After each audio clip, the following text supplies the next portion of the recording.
What is going on, guys? Chip here. Welcome back to another Pokemon TCG video, where today I'm joined by a very special guest coming off of his second place finish this past weekend in Costa Mesa at the regional championships. We have Phinnegan Lynch. How's it going, Phinnegan? How you doing, man? Pretty good. Just hanging out at home. Nice. Yeah. So congratulations. Super awesome finishing. You know, these regionals are just like such massive tournaments. So I mean, just huge congratulations. Awesome accomplishment getting that second place finish. Thanks, man. Really appreciate it. Yeah, so we are going to run through the Zoroark eggs list that you used at the tournament. Really cool archetype. You know, Zoroark in general and expanded is just such a busted card. So, you know, and this variant definitely seems to be the most popular, if not one of the most popular, if not the most popular. So we're going to run through and talk about some of your card inclusions, and then we can run through the tournament and talk about how that went. Sound good? Yep, awesome. All right, so what led you to choose this deck for Costa Mesa Regionals? Well, I was really interested in playing Night March again as I got closer to the tournament because I just really like the deck. I like how fast it goes. I like that you can just win games by going first in Hex, in playing Hex or Getsus. But as I got closer, I realized that Zoroark could pretty much do that same thing, but it could also do it more consistently and with red card. So I was like, wow, I can cheese games even more easily. So I don't know. I just felt like it was kind of a cheeky deck that would just let me take a bunch of easy wins. It was super consistent, and I felt like I had a good way of building the deck that was a little bit different from what other players was doing, so that I could win a lot of mirrors and then have good matchups against a lot of the so-called counter decks that don't really counter it very well at all.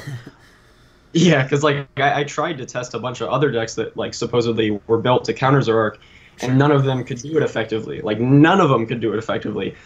So I was just like, well, I guess this is the only deck to play. So it just ended up being that's what I went with. Yeah, nice, and it obviously worked out pretty well, bringing you up to that second place finish. So, leading up like right before the night of the tournament, were there any like last second hesitations with going with this deck, or coming in the day before? Like, did you feel pretty confident that this was going to be your 60? The day before, I tested Garbodor, Necrozma, Tapu Lele, and Fighting Garbodor. Okay. So those were the two other options that I was definitely considering. I think I posted the Garbodor list on Cutter Tap, but yeah, I think Zach Lesage and Daniel Altavilla were on this kind of Fighting Garbodor deck with Terrakion EX, and I thought that was really cool. So I tried that out the night before, and my friend Michael Perez, he's my main testing partner, he was using my Zoroark build, and I was using the Fighting Garbodor deck, and Michael 2-0'd me with Zoroark, so I was like, okay, I guess this isn't going to work either. Yeah, pretty much, I kind of sound like a broken record, but it's like, yeah, nothing ended up beating it, so I just had to go with it. I really had no other option. Yeah, for sure. I mean, I mean, if in testing this comes out on top against every other deck, even the decks built specifically to beat it, it definitely seems like a good option to go into the tournament. So I'm going to ask you a couple questions about some of the kind of tech options, some of your counts before we get into the tournament report. We see a 3-1 split of the basic Zorua. Is there any specific reasoning behind the split or anything like that? Yeah, there's a specific reason. I couldn't get access to enough Paralyzing Gaze Zoras before. So I kind of previously was an advocate of Lunge Zora. I think I was one of the first people to kind of popularize that as like an ideal Zora other than the Paralyzing Gaze one. I even thought it was better for a while, but now that Night March is kind of dead, well, it's not dead, but it's not very good anymore, I think. Now that that's the case, I think the Lunge Zora has a lot less use. I think the ideal count is 3 Paralyzing Gaze and 1 Lunge, or maybe just 4 Paralyzing Gaze, just because, sure. I don't know, Lunge is... Like, that number can end up mattering, the 30 can end up mattering sometimes, but I think it's very rare, like very, very rare, that that's better than just getting the paralyzed on a coin flip. So either way, they're risks, but I think paralysis ends up getting you more ties instead of losses. It ends up, you know, dragging games out if you need them to, which can be big sometimes. But yeah, I think if I could go back and do it again, I'd either do 3-1 or 4 with a Paralyzing Gaze. Sure. And you also, you know, played 4 Zoroark GX, pretty standard at this point. All Zoroark decks, you know, I know at the beginning of, you know, the Zoroark era in San Jose, a lot of people played 3. Dallas, basically everyone was at 4 this past weekend. Everyone was at 4. But then you chose to play the foul play Zoroark. There's also the option. Some people, it seems like lists at this point are choosing either one foul play or one stand-in, one or the other, never playing both really. So do you want to talk about the reasoning? Did you consider stand-in and just opt for foul play, or did you just from the beginning really think foul play was the way to go? I liked stand-in a lot. I felt like stand-in was one of the best. Well, maybe not one of the best, but definitely one of the better mirror techs out there. I talked a lot with Isaiah Williams, before going up to this event because I felt like he knew Zoroark Eggs better than anybody. But yeah, he was really into the stand-in. I think he played the stand-in Zoroark, but I played in like a local tournament, and I played against this guy Jack. He's probably gonna watch this, but he ended up 2-0ing me with Buzzwole Lycanroc. And I was like, oh god, this is... No, there's a deck that actually beats this. So I was like, if there's only one deck that I feel like can actually beat Zoroark, I might as well swap out that Zoroark for the foul play Zoroark so that I can beat that matchup too. Because I had stand-in at the time, and I felt like that was the reason he beat me, is because I was playing stand-in over foul play. And then, as I tested foul play later, I noticed that it made a huge difference. I think it really swings the matchup like a lot. It wasn't minimal at all. It was like I would lose to it about 60% of the time, and then I put foul play in, and I was winning like 65% of the time. I was like, so it's pretty much just for that matchup. Cool. And then I think probably the spiciest tech to come out of the list and come out of the weekend in general. We saw several people playing it, but we have the Blockade Executor, a card that hasn't seen play in a long time, but a really interesting tech. For 10 damage, your opponent can't play any supported cards from his or her hand during his or her next turn. Do you want to talk about why this card made its way into the deck and some of the uses for the card? Yeah, definitely. So, me and Isaiah talked a lot about trying to find a way to break the Hex red card lock, because what can happen is if you're playing Mirror and your opponent can red card Hex you, it's really hard to respond with very much. It's hard to like disrupt their hand after they do that. So it just kind of spirals, and they can red card Hex you again after you chorus that turn, or if you don't get chorus at all, you're just going to lose a lot of the time. So we were trying to find a way to get around that. And Quaking Punch was a decent way to do it, but we realized that Executor was even better because you 100% make sure they cannot Hex. Like, they can't if you blockade. It's impossible. So that was the idea, is basically, you're going to give up one prize, but in exchange for giving up that one prize, you get out of the Hex lock, and then you can establish your own Hex lock afterwards, hopefully, just by, like, playing a Shaman, trading and blah, blah, blah. Maybe you can get the red card Hex afterwards, and then take back the game that you were going to lose otherwise. And then the other reason, there's a couple other reasons, but also for the Whales matchup, Whales turns from like a 65-35 to a 65-35 the other way. Sure. It's super easy to beat when you have Executor. You can just blockade for 80 turn after turn after turn, and Whales can't really do anything without their supporters, so you just beat them eventually. I also used it against Shocklock. I guess I'll talk about this a little bit more when we get into the tournament report, but yeah, it had a lot of different interesting uses, and it was definitely worth it. Yeah, absolutely. And then rounding out the Pokemon here, we got the 3 Shaman and the 2 Tapu Lele GX. I think a lot of the eggs list have an inverted count of this with the 2 Shaman and 3 Lele. What led you to go with the 3 Shaman over the 3 Lele? Well, my build is centered around getting the turn 1 Hex or turn 1 Getsus, so I wanted to be able to do that and get at least 2 Zoras down on my first turn every game, and I felt like hitting the supporter is the easy part. It's more like you need to draw into the Zoras. That's the more difficult part to achieve.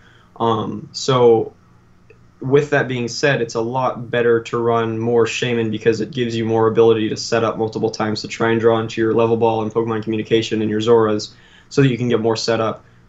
It's really easy to draw into a Hex. Like, you play 2 and you have 2 Lele, a million different outs with Compressor and Reverse Seeker and stuff like that. So it just seemed less important to run 3 Lele, in my opinion. Yeah, no, makes sense for sure. And then one of the other things I want to ask you about is the 1 count of Bridget. We see a lot of the Zoroark decks playing 2 and even 3 counts of this. You went to just the 1. I know you just said that your list is more focused around getting that Getsis and the Hex Maniac on turn 1 as opposed to Bridget, but was that like did that feel like a weird cut going down to just 1 copy of this card? No, not at all. I think Bridget... So what I was saying during the tournament was that if I bridge at turn one, that means I'm having a bad game. And it's pretty true. Like, you don't ever really want to bridge at turn one with this deck. I noticed even going second, I didn't want to bridge it. I wanted to just chorus. So my opponent would bridge it a lot of the time turn one, and I'd just take advantage of them benching the Pokemon, bench my own, and chorus for like 7 on my first turn. So bridge it just didn't seem important or necessary, really. I think I prized it in my finals game against Igor, which was a little bit annoying, but it was fine because I think I just chorused anyway. But yeah, no, 1 is totally fine. I could even see playing none. I probably wouldn't advise playing none, but I definitely don't think there's anything wrong with just 1. Sure. And then to round the list out, we see the 1 copy of Level Ball, excuse me, and 1 copy of Pokemon Communication. You want to talk about some of the uses for these 2 cards?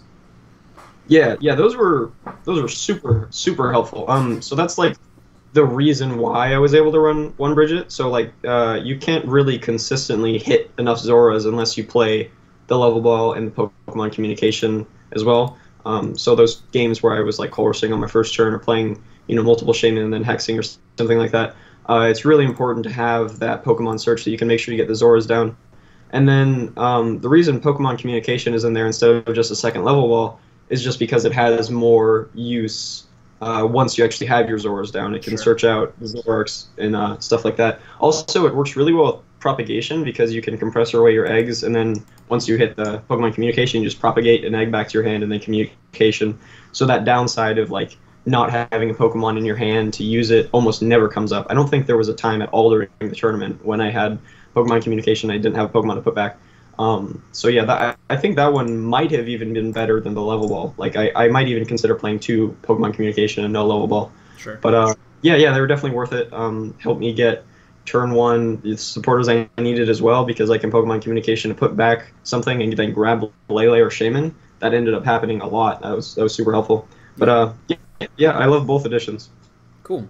All right, well, there is the list. We'll move on from here and talk about the tournament. I know you said you were pretty confident going in. You tested some stuff the night before, decided this is the deck to beat for the tournament, so I'm just going to go with this. So what did your rounds look like? What did your day 1 look like? So day 1 I played. Technically, it was 56 card mirror because Andy had 4 Rams auras and I had the 3-1 split with the Lunge. So technically it wasn't a 60 card mirror, but it pretty much was. So he was my first round and I tied against him, and that kind of like, I don't know. It bothers me when I end up giving my list to somebody and then they end up tying or beating me, because I feel like I don't know, it just feels like it bites me in the butt, like putting my lists out there on the internet or like giving them to friends and stuff like that. So that kind of irritated me, but I just shook it off pretty quickly. The mirror with this deck, like when you play the pretty much 60 card mirror, it's like just who goes first. It's really stupid. Like it really is just who goes first. If you play against a different Zoroark deck, like Zoroark Lycanroc, you're gonna come out on top if you go first or second a lot of the time. But yeah, in the complete mirror, it's like it's just stupid. It's just who wins that coin flip. So we just tied. And then I went against Shocklock round 2. It was the Sableye Magnezone Raichu version, not the Stoutland version. Okay. And let's see, what's it called? The Executor ended up being really helpful in that matchup because they're trying to play 2 supporters every turn. So you make it so they can't play any supporters every turn, so they can't keep their Shocklock alive because they need to AZ repeatedly to pick up the Raichu. So yeah, that ended up being huge in that matchup. I think I ended up 2-0ing him. It was really cool because he didn't know I played the Executor in one turn. He counter catchered up my Execute and paralyzed it, and I was like, okay, brought the Executor. And then I kind of took charge from there one of the games.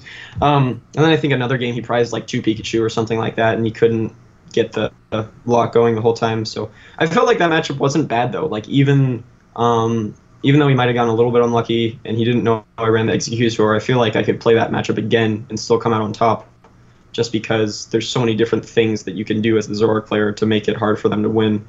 But yeah, I think that was good. I won that one, and then I played against, let's see, Jose. I have my like matchup thing in front of me. Sure, yeah. Garbodor. Yeah, it was Garbodor. So he was playing Garbodor and Necrozma. I thought he was going to play the magical swap top with Lele, but he didn't. I think I ended up winning that one 2-1. The matchup is like somewhat close, but he didn't have the Sudowoodo like Igor did. and that made a big difference. I think Sudowoodo is insane in Garbodor. But yeah, I was just able to like abuse multiple field blowers. Excuse me. Red card is really good against Garbodor decks in general, just because they're already locking their abilities, so it's kind of easy to make them dead draw. So one game I red card get system, and I won because of that. And then I don't remember how I won the other one. I think I just didn't play enough items for him to take advantage of that.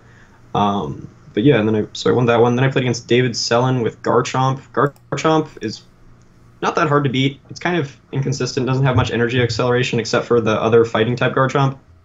So I was just able to beat him by going really aggressive. He prized two strong energy the second game, and he only plays 2 strong energy, so that really hurt him. I think that was a big part of the reason I won. And then game 1, I just was hexing repeatedly. I think I red carded him, and he was just kind of dead drawing for a while, so I was able to win because of that. Then I was on stream against Zach Lesage, my teammate. It was kind of funny that I went against him because, you know, like I said earlier, I tested against his list, the Tracheon Fighting Garb. So, like, I knew exactly what to do in that matchup. So that was easy. I mean, I ended up winning 2-1. I think I just would have won 2-0 if I didn't misplay game 2. It was on stream, and he, like, paralleled, and I could have easily just bumped off my execute, but I accidentally just left it there without thinking about it and bumped my Lele instead, and so he took a double knockout. Stupid mistake.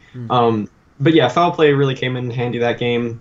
Earned that set. I just, you know, copied Buzzwole, or I attacked for like 190 with the regular Zoroark with Choice Band. I mean, it's not too hard. He couldn't get Garbodor out very consistently, and that really hurts when he can't get Garbodor out. Yeah. Then I was against Edgar Garcia. Frankly, I don't. It was. Oh yeah, I do remember that. Okay, so he was playing Glaceon. A lot of interesting stuff in that guy's list. He had like 2 or 3 of the multi-switch. He had the stand-in Zoroark. He had the trade Zoroark. So there was a lot of really weird stuff in there. But yeah, I think he made some suboptimal plays. Like there was like 2 or 3 different times where I was just like, "What are you doing, dude?" So I that was how I was able to win one of the games. I think if I had like literally 30 more seconds, I would have won the 3rd game. But we ended up tying, so that was kind of annoying. But yeah, that's supposedly a bad matchup. But I think he could have played a little bit better, and the list was a little bit weird, so that was what made it able for me to tie and then almost win. I think one of the games when he went first, he missed the turn 1 Glaceon. That helped a lot. When they do that, when they miss the turn 1 Glaceon going first, it's like, okay, now I have a real game. I can actually do something. Mm-hmm. And then I was against David Tomhav. I don't remember what that was. I'm just going to skip that. Don't remember round 7. Then I was against Ryan Allred, so he was playing Gardevoir. I used Executor against him in a really cool time because I did 30 with Shaman, sky returning a Routes, and then followed it up by using Blockade when it had turned into a Gardevoir. So that left 40 damage on it, and that set up perfect math for me to ride a speeding for 190 because it has resistance, so you fill the bench and Choice Band. So that was really cool. I liked that I got to actually use Executor there. But I won that one 2-1. I think the first game I just red card, get system. He had a really hard time getting Gardevoir out, and I just kept disrupting him. And something similar happened game 3. Oh, no, actually game 3 I just red card hexed him, and he had nothing, and I donked him on the second turn. Oh, yeah, that happens honestly kind of a lot. But yeah, I think that matchup's pretty close actually. Out of all the decks that kind of give Zoroark a harder time, I think Gardevoir is probably one of them actually. You kind of have to rely on a red card hex or a red card gets us to, get a win out of that one. Let's see what's next. Then I played against Raul in my last round of day 1. He was playing Lycanroc Buzzwole, pretty similar to the list that Mahone used to get 9th at Dallas.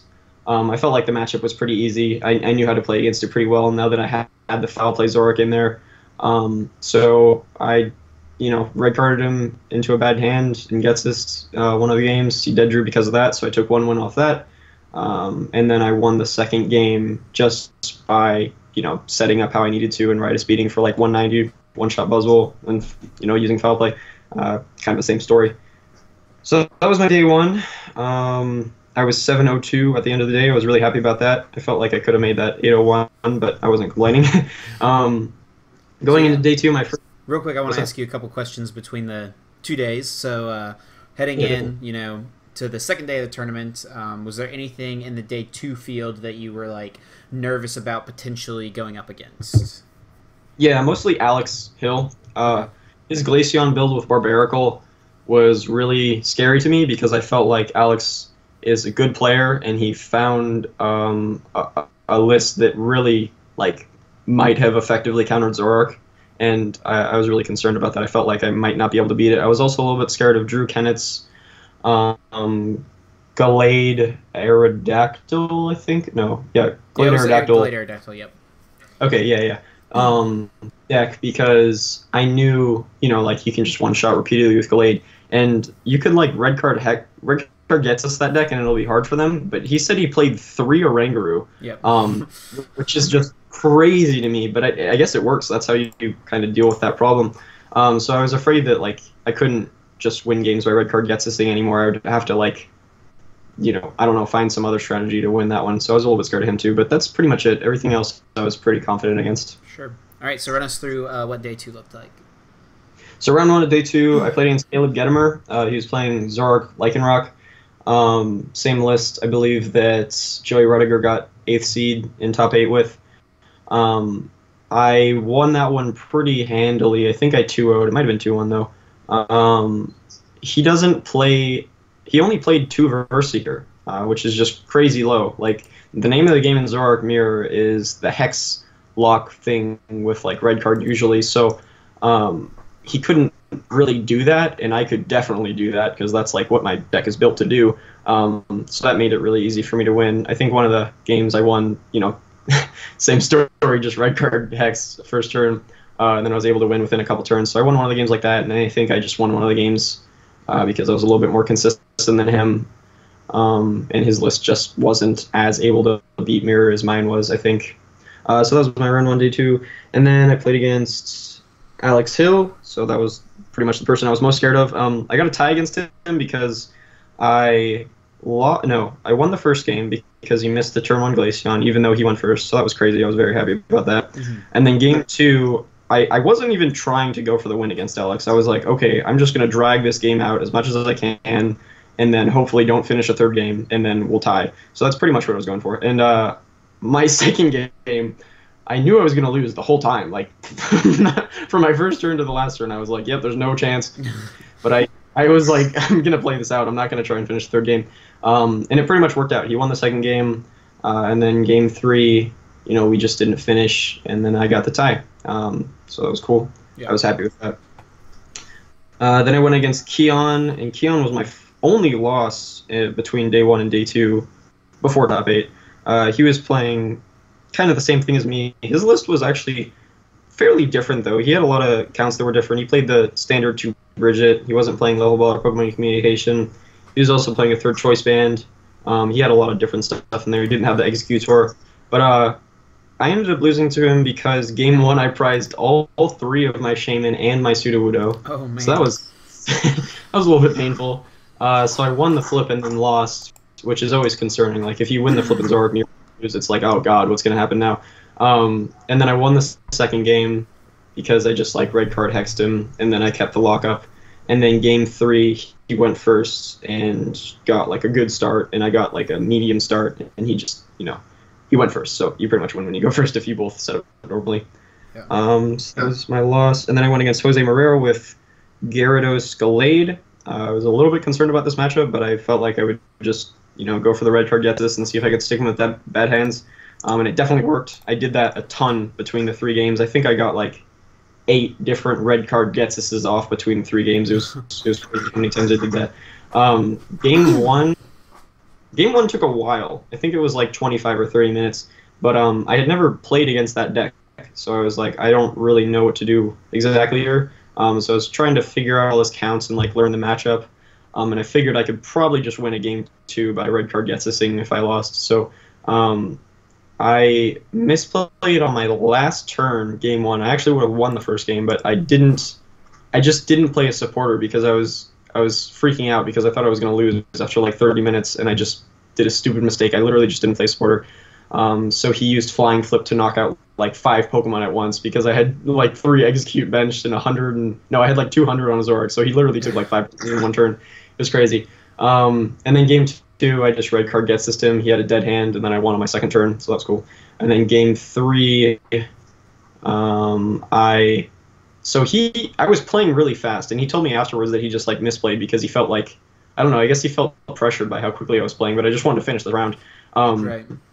He said on his like second turn or first turn, he had like two compressors in his hand, and no, it was, I believe it was his first turn. But anyway, he just didn't play items when he should have really, and I took advantage of that because I just get assist on my first turn going second, which is always kind of weird. But I was like, if because he junipered on his first turn, that's why I did it. Yeah, I was trying to prevent him from using Maxis or Archies on the next turn, so I was like, okay, if I get this now, I should be able to slow him down and stop. But I had no Zoras on my bench, so it was like the most risky play I did the whole weekend, pretty much. I easily could have lost that because of that. But yeah, it paid off. I got 4 cards off that. I put back 2 compressors and some other stuff. And then I got set up normally, and then like the turn after that, I was like, red card gets this, and I stuck him with another bad hand, and then I gets this or hexed every turn after that for like 4 or 5 turns, and then I won. So I got the win there, and then I went against Joey with that same thing as Caleb was playing, Zorak Lycanroc. I offered the ID to him, and he declined because he was at 29 points. So I was like, all right, cool, let's do this, and I won the first game. I think I lost the flip in ones. That was cool.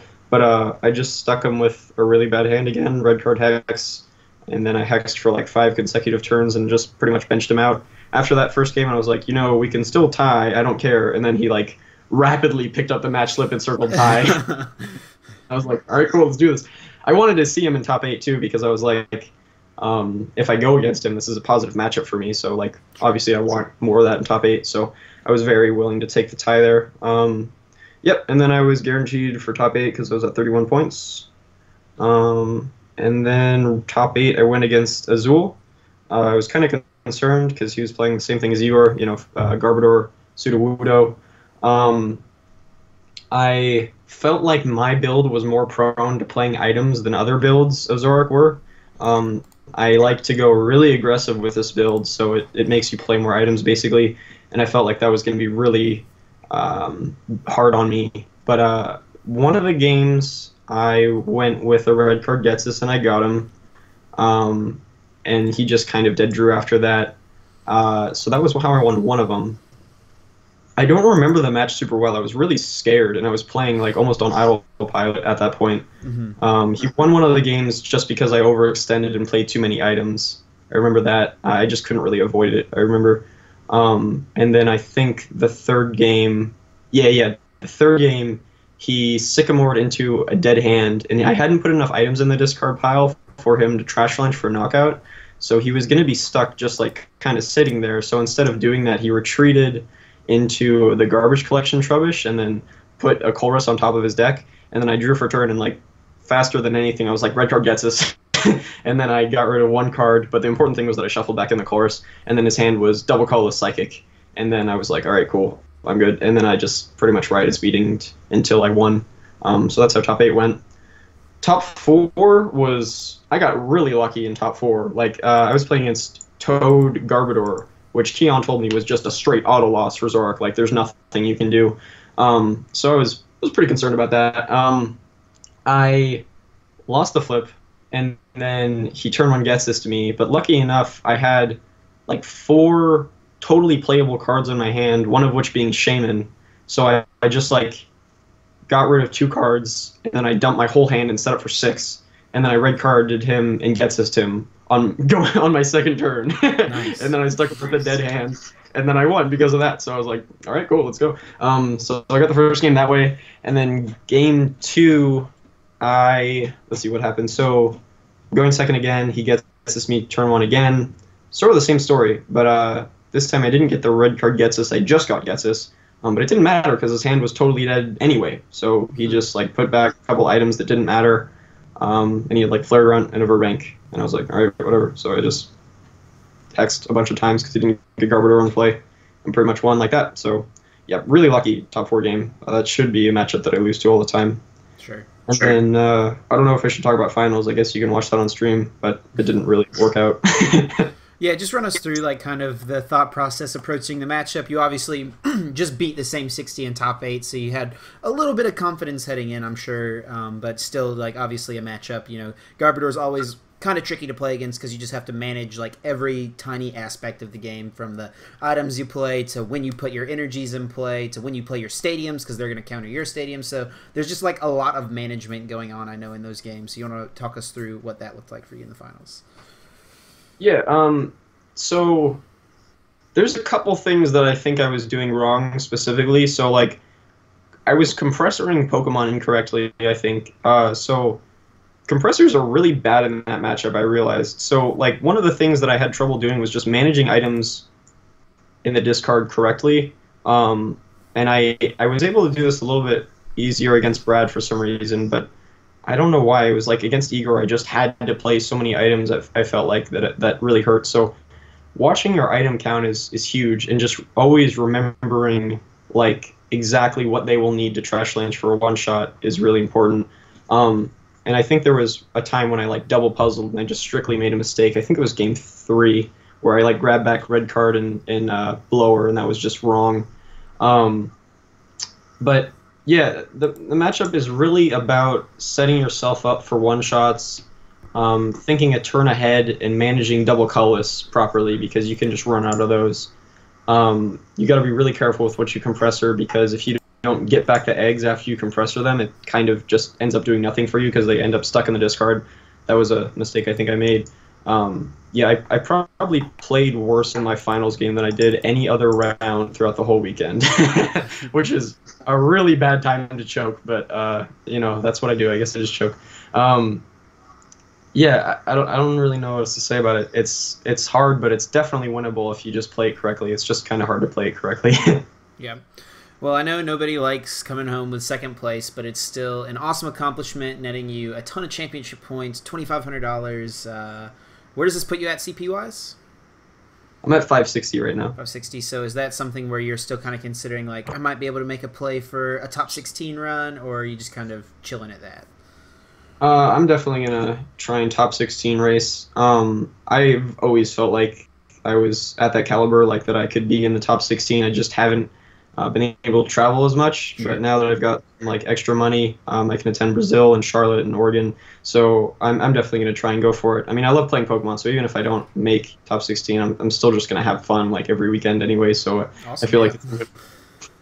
Well, perfect. Well, I appreciate you taking some time out of your day to come on and talk to me and run us through what these matchups looked like for you, and talk us through this Zoroark Execute deck. Do you think, looking back at the tournament, is there anything in your list you think you would have changed? Maybe finding a spot for like Ranger or something like that to help with that Toad matchup if you thought that was something that was going to be more popular? Anything like that?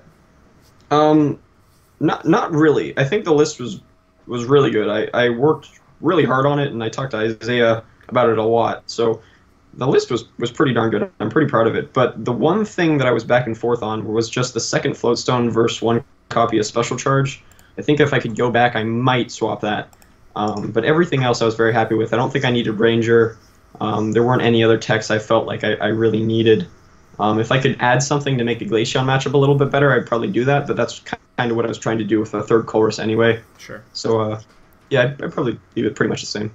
Well, awesome. So what other tournaments do you have coming up? Are you going to be, I know you said you're going to be at Charlotte, right, coming up? Yeah, I'm going to be at Charlotte. And then after that, there's Oregon and Brazil. So pretty much just going to try to go to everything if I can. It's going to be kind of hard with school, but yeah, I'm going to do my best to just hit everything really. Awesome. Well, cool.